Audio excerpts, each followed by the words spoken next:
Welcome back to my channel.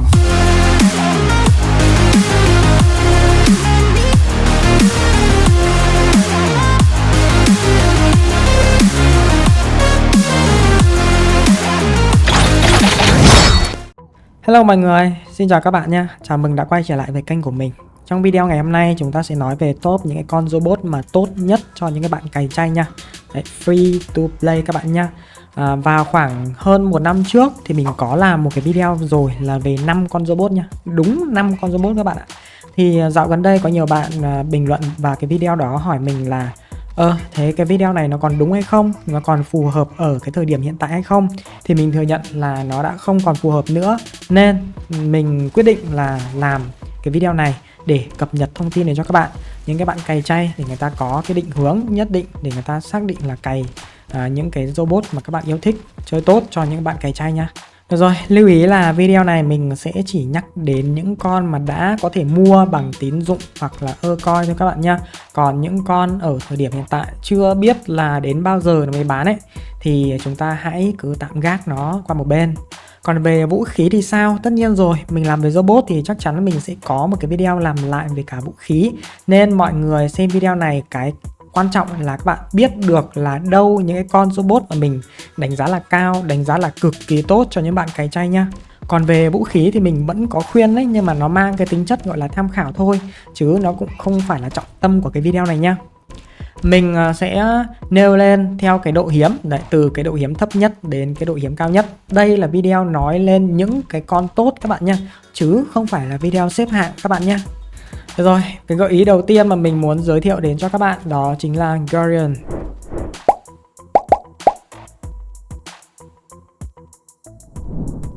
Năng lượng ở mức full sao tím là 32. Con này thì thuộc dạng là những cái con robot đời đầu các bạn. Tuy nhiên là tầm ảnh hưởng cũng như là sức mạnh của nó cho đến thời điểm hiện tại vẫn rất là tốt. Guardian hoàn toàn có thể tự tin, sẵn sàng đối đầu với những con robot mà dám có cái ý định cận chiến.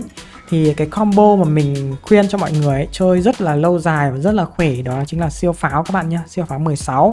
Mọi người hoàn toàn có thể chơi tầm xa cũng được này, mà gặp cái hoàn cảnh cận chiến thì cũng rất là tốt này. Ngoài ra thì mọi người cũng tùy theo cái sở thích của các bạn và các bạn có thể chọn những cái loại vũ khí khác nhé. Tại vì con này nó 32 năng lượng cơ mà, các bạn có thể tùy biến rất là nhiều. Các bạn có thể chơi bệ tên lửa này, bệ pháo này, các bạn chơi vòng cung cũng được này, chơi những cái khẩu cận chiến, fragment gun, ember gun. Đấy, rồi chơi phóng lao phá xoáy cũng tùy thuộc các bạn nhé. Ứng cử viên tiếp theo của chúng ta đó chính là Panther.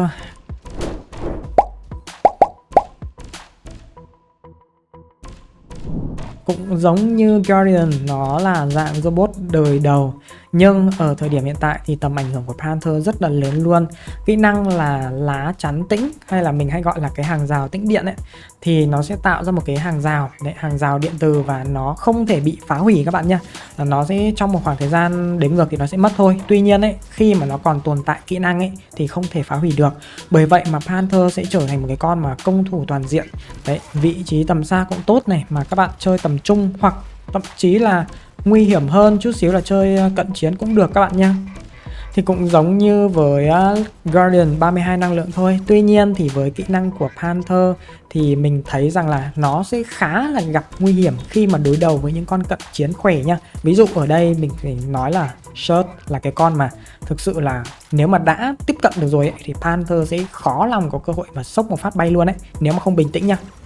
Về những cái loại vũ khí thì Panther trang bị rất là nhiều. Siêu pháo này, bắn tỉa em này, bệ pháo này, bệ tên lửa này, tia trọng lực này, minigun này. Cái con này mình phải thực sự nói là nếu mà những cái dạng vũ khí mà mình đánh giá tốt ý, thì trang bị được hết các bạn ạ. Đấy, trang bị được hết nha. Ngoại trừ những cái khẩu gọi là công kích ấy, cái khẩu công kích thì mình không đánh giá cao thôi. Còn lại mà các bạn mà thấy là cái khẩu nào mà mình đánh giá chơi ổn, chơi ok ấy, thì mọi người cứ vác vào chơi được hết các bạn ạ. Tuy nhiên, giống như Guardian, cái HP của Panther không quá là cao nên là mọi người cần phải chú ý nếu như mà bị cận chiến hoặc là quan sát đối phương nếu đối phương có những cái dạng vũ khí bắn tỉa sốc sát thương quá là cao nha. Tiếp theo, ứng cử viên tiếp theo của chúng ta đó chính là Orion.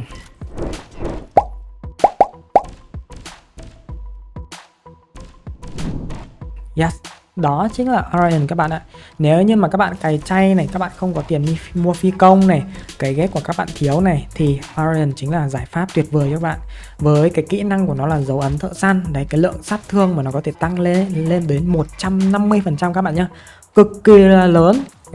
Kỹ năng của con này thì cũng giúp cho cái mục tiêu bị làm chậm. Đấy, nên là cái việc mà các bạn nhắm bắn ấy, khi mà dùng một con Orion là nó rất là dễ dàng nha. Cho dù là những cái dạng bắn tỉa hay những cái dạng tầm trung, những cái dạng cấu rỉa thì thực sự là lắp cho Orion, cái lượng sát thương nó gây ra vô cùng là kinh ngạc các bạn nhé. Tuy nhiên với mức năng lượng full sao tím chỉ có 24 thôi và cái lượng HP không quá là cao, thì mình cảm thấy là cái vị trí tốt nhất cho Orion đó chính là cấu rỉa hoặc là sniper tầm xa. Cấu rỉa ở đây thì các bạn có thể là chơi phóng lao, pháo xoáy này, còn chơi sniper tầm xa các bạn có thể chọn siêu pháo và bắn tỉa em này, đều là, thậm chí là các bạn chọn long arm 12, phá tầm xa 12 cũng vô cùng là khỏe các bạn nhé. Mình có làm video rồi, các bạn nào thắc mắc có thể tìm và xem video đó để tham khảo về sức mạnh này nha. Rồi, kế đến là một cái gương mặt vô cùng là sáng giá, một cái ứng cử viên hoàn toàn mới của chúng ta ở cái thời điểm hiện tại. Đó chính là Aegis.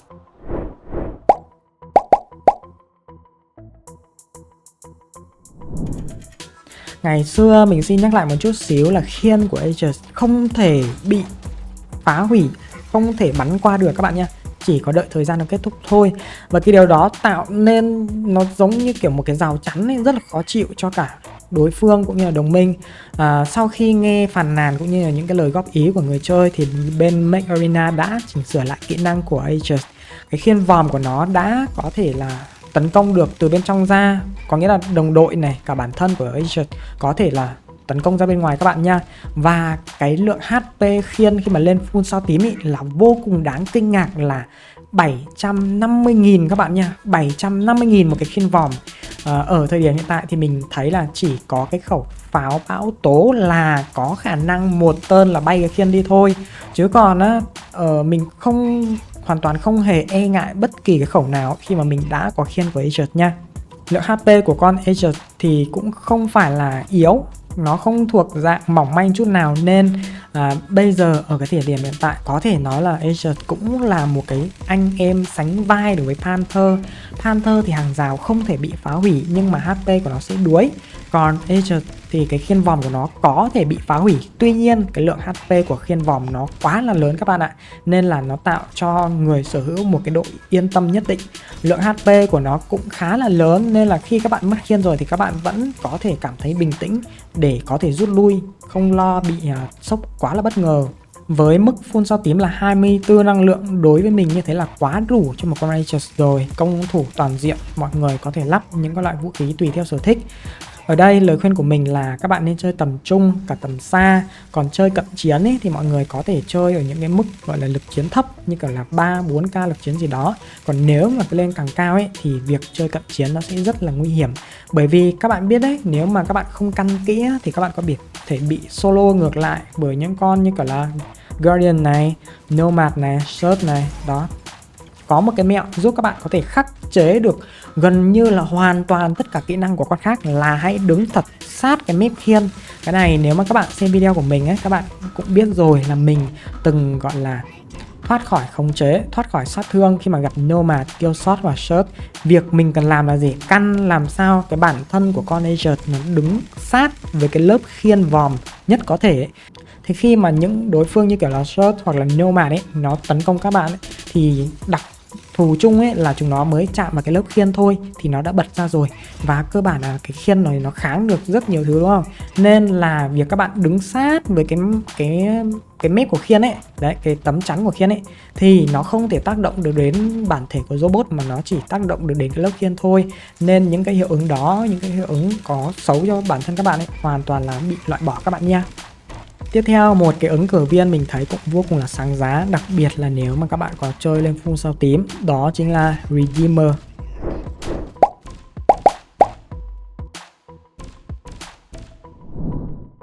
Đấng cứu thế của chúng ta.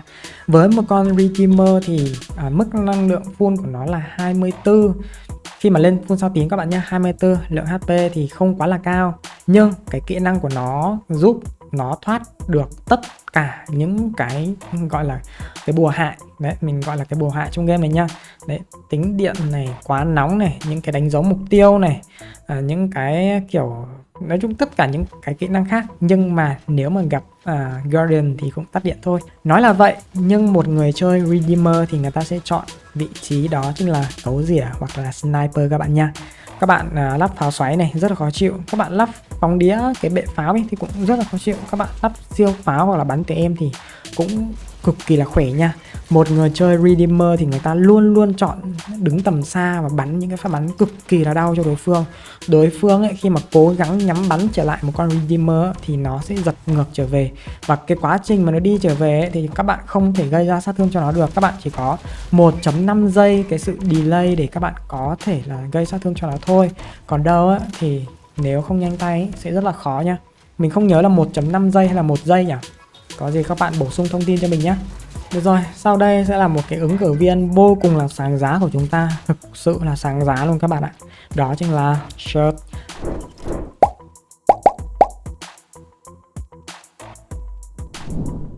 Con này thì mức năng lượng phun sao tím là 24, lượng HP không quá là cao. Tuy nhiên khả năng cận chiến lại vô cùng là mạnh mẽ.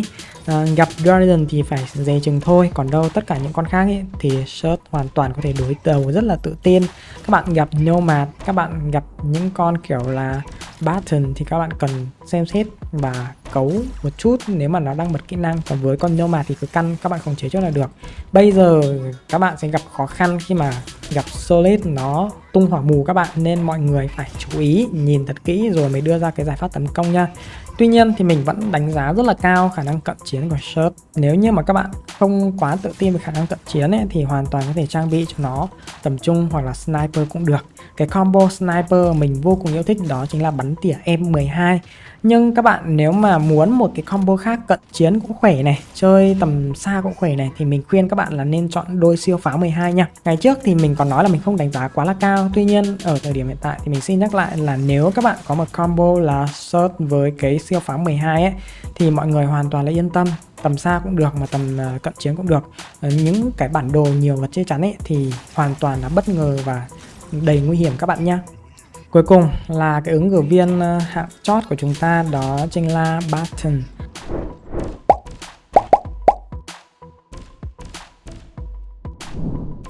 Con này thì mình theo như có tìm hiểu lại thông tin thì nó được bán rồi.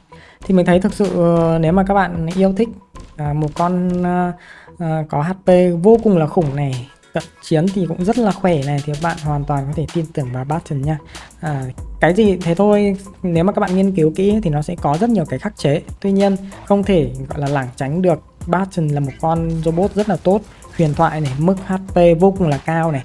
Khi mà con này lên sao tím ấy, thì mức năng lượng tối đa của nó là 24, cái lượng HP của nó lên đến là 284.000 các bạn ạ. Đó. Nên khi mà đã có phi công huyền thoại các thứ ấy, thì hơn 300.000 HP nó là chuyện quá là bình thường. Tuy nhiên thì cái khiên, con này có khiên nhưng mà khiên nó không quá là nhiều HP đâu. Khiên của nó thì chỉ tầm là hơn 20.000 thôi. Đấy, 20.000 thôi.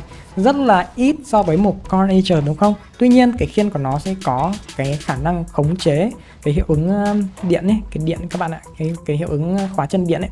Đấy thì nó sẽ rất là tốt để giúp các bạn chơi ngược lại những con như kiểu là Shirt này, Nomad này, con Seeker. Đấy thì mình thấy là mỗi con nó đều có những cái thế mạnh, điểm yếu riêng.